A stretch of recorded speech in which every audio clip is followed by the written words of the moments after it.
Hello, class 9th and Hindi medium and English medium students. This is your chemistry class. देखिए, हम लोग पढ़ेंगे यहाँ पर change of states of matter, पदार्थ का अवस्था परिवर्तन. ठीक है, हिंदी मीडियम वाले अपनी बुक में देखेंगे. ठीक है, देखिए, इन आवर डेली लाइफ, हमारी रोज़ के लाइफ में you come across various substances which exist in 3 states. हम लोग जानते हैं कि हमारे आसपास बहुत सारे सब्सटेंसेस होते हैं. सब्सटेंसेस का मतलब पदार्थ, बहुत सारे पदार्थ होते हैं जो कि क्या होते हैं, हमारी लाइफ में एग्जिस्ट करते हैं, जो कि 3 स्टेट्स में होते हैं, यानी कि 3 अवस्थाओं में पाए जाते हैं. ठीक है, सॉलिड, लिक्विड एंड गैस. यानी कि सॉलिड मतलब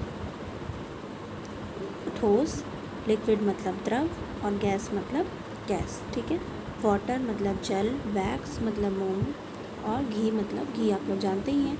water is the most commonly observe example that exist as a solid. मतलब वाटर एक ऐसा कॉमन एग्जाम्पल है जिसमें कि जो कि तीनों अवस्थाओं में रह सकता है, तीनों स्टेट्स में एग्जिस्ट कर सकता है. जैसे कि सॉलिड है तो आइस में देख सकते हैं हम लोग, लिक्विड है वाटर के फॉर्म में देख सकते हैं ना, और as well as water vapour यानी कि वाष्प में भी देख सकते हैं.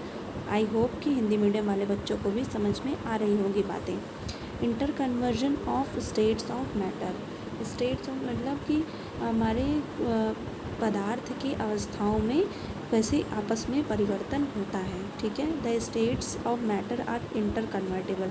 मतलब पदार्थ की अवस्थाएं कैसी होती हैं, इंटर कन्वर्टेबल मतलब एक अवस्था से दूसरी अवस्था में परिवर्तित किया जा सकता है. The phenomena of change of matter from one state to another and back to the original state by altering the condition of temperature and pressure is called interconversion of states of matter.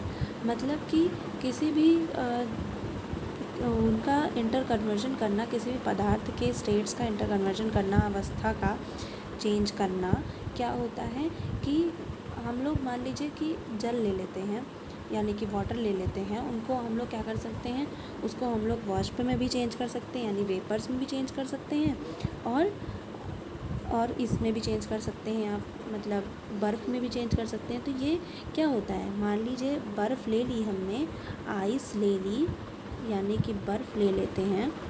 ठीक है, inter conversion पढ़ रहे हैं. ये हमने बर्फ़ ले ली, अब इसको क्या करेंगे, गरम अगर करते हैं, ठीक, अगर हम इसको गरम करते हैं तो ये किस में चेंज हो जाती है, पानी में चेंज हो जाती है, वाटर में.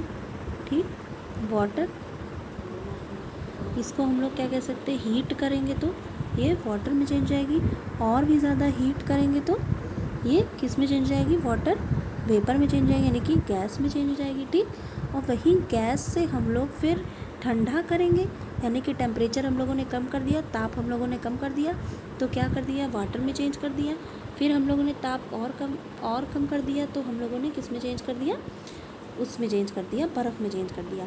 मतलब कि बहुत सारी चीज़ें हम लोग करते हैं, मतलब ताप में परिवर्तन करके, टेम्परेचर में परिवर्तन करके हम लोग क्या कर सकते हैं, टेम्परेचर और प्रेशर में परिवर्तन करके, मतलब ताप और दाब में परिवर्तन करके हम लोग मैटर के स्टेट को चेंज कर सकते हैं, पदार्थ की अवस्थाओं को बदल सकते हैं. ठीक है, terms involved in changed of state मतलब अवस्था परिवर्तन में प्रयुक्त होने वाले पद जो कि निम्नलिखित हैं. देखिए, हिंदी मीडियम वाले बच्चे, इंग्लिश मीडियम वाले बच्चे दोनों देखेंगे. फ्यूजन और मेल्टिंग एंड मेल्टिंग पॉइंट मतलब गलन एवं गलनांक. ठीक है, the process of conversion of matter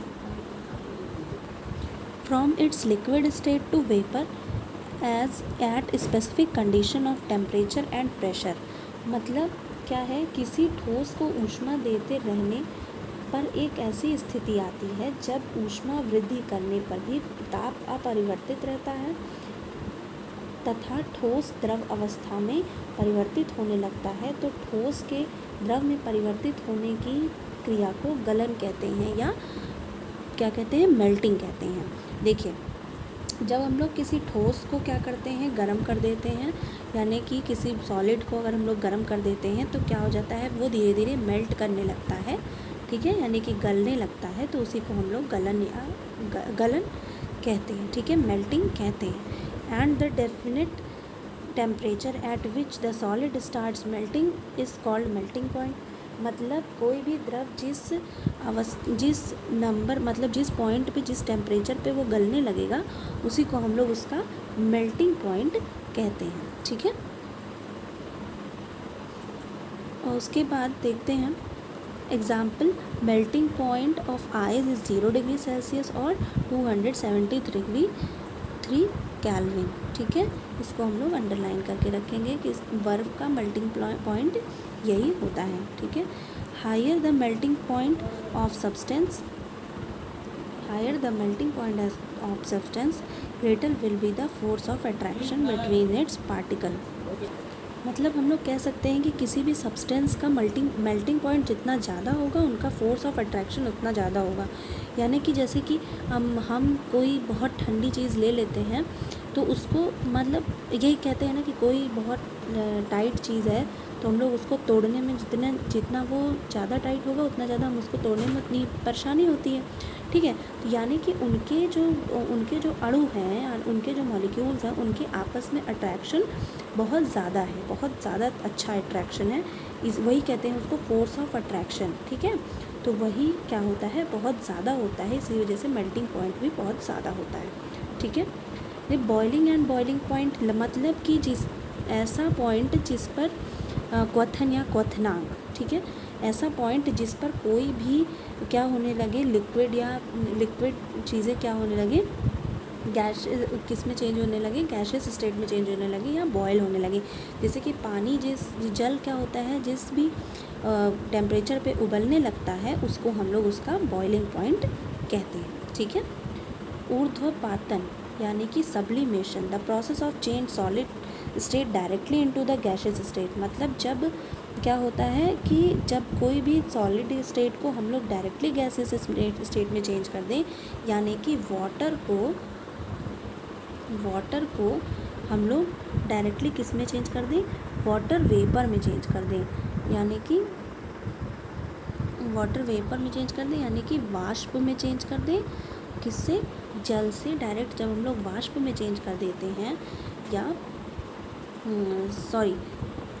किससे चेंज है, बर्फ़ को वाष्प में डायरेक्ट जब हम लोग चेंज कर देते हैं, जल को नहीं, बर्फ़ को, आइस को वाष्प में जब हम लोग चेंज कर देंगे डायरेक्ट, यानी कि सॉलिड, बर्फ़ क्या है, सॉलिड है, और उसको हम लोग डायरेक्ट जब हम लोग वाटर वेपर में चेंज कर दे रहे हैं, जल वाष्प में चेंज कर दे रहे हैं, तो उसी को हम लोग क्या कहते हैं, सब्लिमेशन कहते हैं, यानी कि ऊर्ध्वपातन कहते हैं। मतलब कि इसमें यही होता है कि आपका इसका उल्टा अगर देखा जाए कि जब हम लोग कोई भी वाष्प को डायरेक्ट किस में चेंज कर दें, सॉलिड में चेंज कर दें, तो हम लोग इसको भी क्या कहते हैं, उसको भी हम लोग कह सकते हैं कि वो भी ऊर्ध्वपातन है या सब्लिमेशन है, ठीक है। ये आपका एग्जाम्पल है, इसको हम लोग अंडरलाइन कर लेंगे।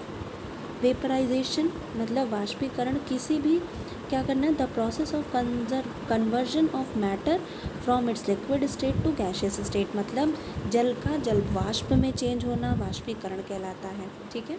वाटर का वाटर वेपर में चेंज होना क्या कहलाता है, वेपराइजेशन कहलाता है। जैसे कि हम लोग यहाँ कह सकते हैं वाटर यानी कि जल किस में कन्वर्ट हो जाए, वाटर वेपर में,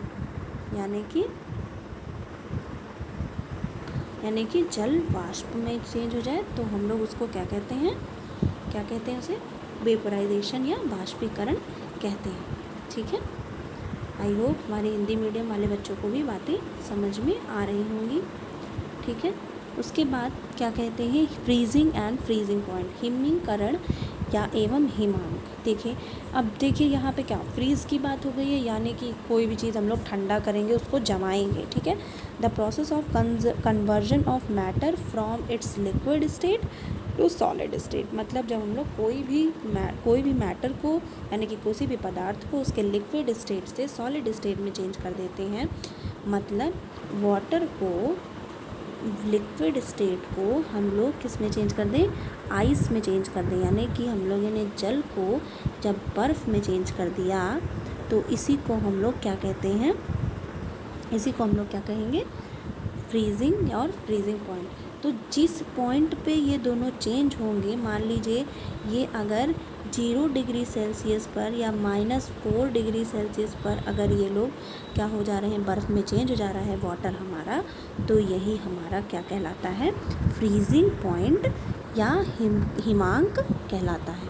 ठीक, आई बात समझ में। उसके बाद देखते हैं हम लोग कंडेंसेशन यानी कि संघनन, यानी कि बादल में चेंज होना। ठीक है, the process of conversion of matter from its gases state